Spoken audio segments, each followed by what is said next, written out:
I wanted to take a little video on the chop progress, where we're at here, kind of document it. Throwing this thing back together with my Eastwood MiG 175.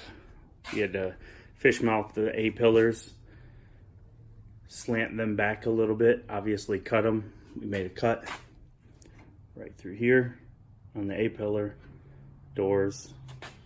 Open these up to slant the door pillars back, door posts. All my starting measurements across the top here. Pretty well braced. Peekaboo. See my air tank back there. Yeah, it's got a pretty nice profile. I like the way that, you know, these cars have this big giant hump in the back and the roof. And this really laid it out. And I really like the way that it gave it this nice profile.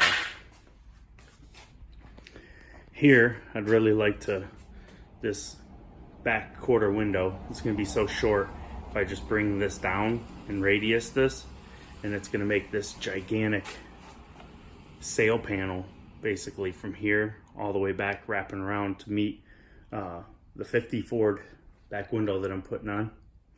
So I was looking at this about bringing this out to where the original curve in the window is, maybe extending it here, but it's going to be hard to keep that flow of the roof. But we'll play with it. Made some tape lines just to kind of check things out. Got some round rod, as you can see there. Kind of just playing with profiles, how we want that to pitch back off.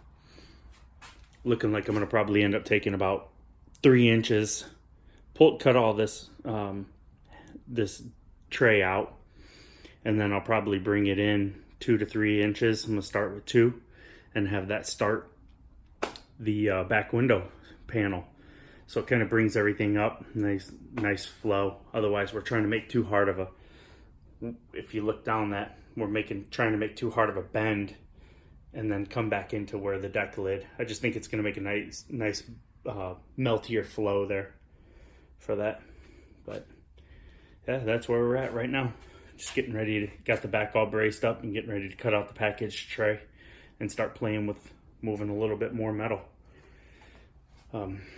Yeah, more of the same on the other side.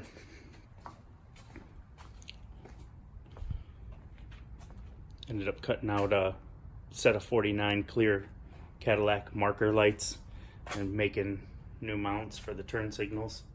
Give them the same kind of point like the rear has. Yeah, if you don't know, we're in bare metal.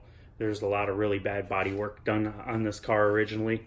This whole roof seam where the drip rail was at one point, this was all body filler and rust. Multiple layers of it, so it's all been cut out and then reformed best I could. It was one of my first projects with my handy little English wheel here. But yeah, it's coming along.